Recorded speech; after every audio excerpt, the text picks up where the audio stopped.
Have you ever found yourself saying yes when you really wanted to say no? Maybe it was a favor you didn't have time for, an event you didn't want to attend, or even a decision that just didn't feel right.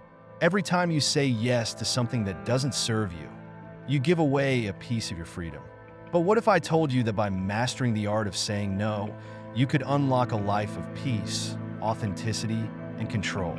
The ancient Stoics, philosophers like Epictetus, Marcus Aurelius, and Seneca believed that the key to a fulfilling life was living in alignment with our true nature. For them, saying no wasn't an act of defiance or selfishness. It was an act of integrity. It was about honoring one's values and protecting one's inner peace. Imagine walking through life with a deep sense of clarity, knowing that every yes you give aligns perfectly with your true self. That's the power of Stoicism. It teaches us to focus only on what we can control, our own actions and decisions, and release the weight of what we cannot. But so many of us fall into the trap of always saying yes. We say yes to avoid disappointing others, to escape conflict, or simply because we feel obligated. It's easy to lose sight of ourselves in this process.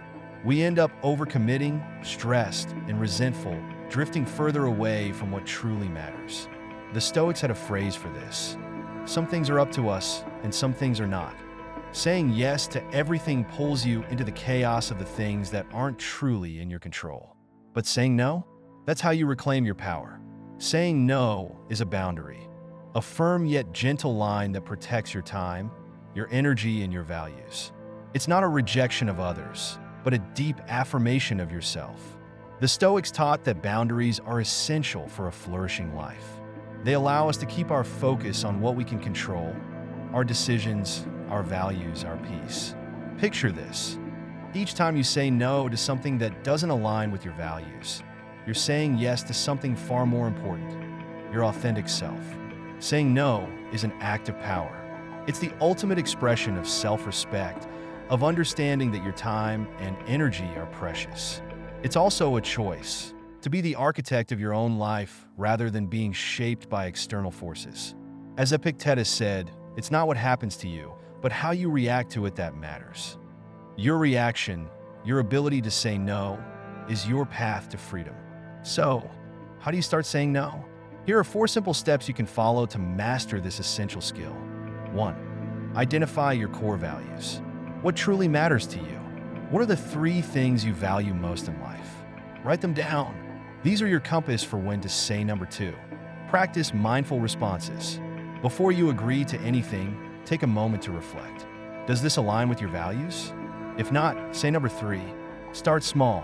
Begin with the little things, small favors or obligations you've been hesitant to refuse.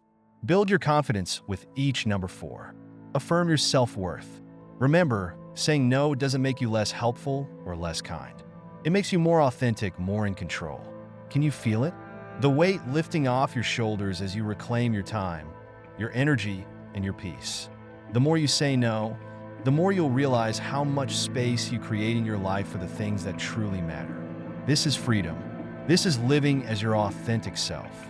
Saying no is one of the most powerful acts of self-liberation. It's not about pushing others away, but about bringing yourself closer to your true values. So, what's one thing you'll say no to this week? Drop it in the comments below. I'd love to hear your story. And remember, every no brings you one step closer to a life of freedom. Embrace it